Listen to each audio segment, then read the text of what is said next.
Antoine de Saint-Exupéry, Le Petit Prince.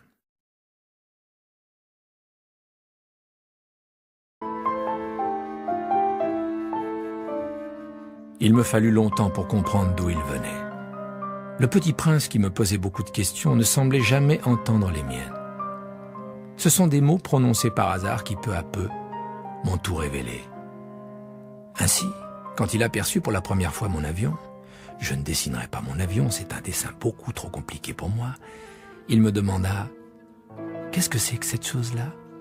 Ce n'est pas une chose, ça vole, c'est un avion. C'est mon avion. Et j'étais fier de lui apprendre que je volais.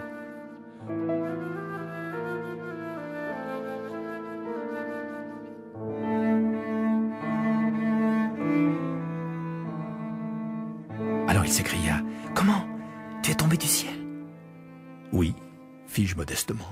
« Ah, ça c'est drôle !» Et le petit prince eut un très joli éclat de rire qui m'irrita beaucoup. Je désire que l'on prenne mes malheurs au sérieux. Puis il ajouta « Alors toi aussi tu viens du ciel ?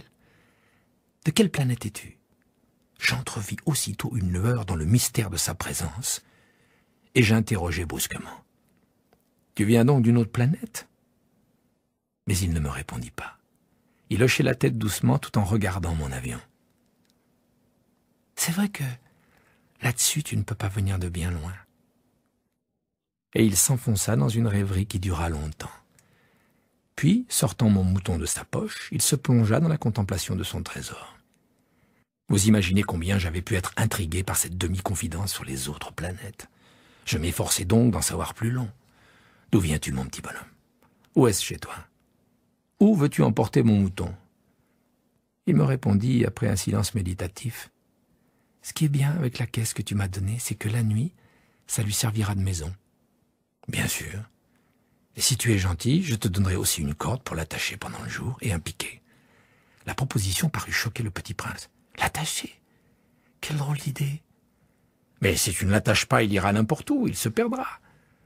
Et mon ami eut un nouvel éclat de rire. Mais où veux-tu qu'il aille? N'importe où, droit devant lui. Alors le petit prince remarqua gravement. Ça ne fait rien. C'est tellement petit chez moi.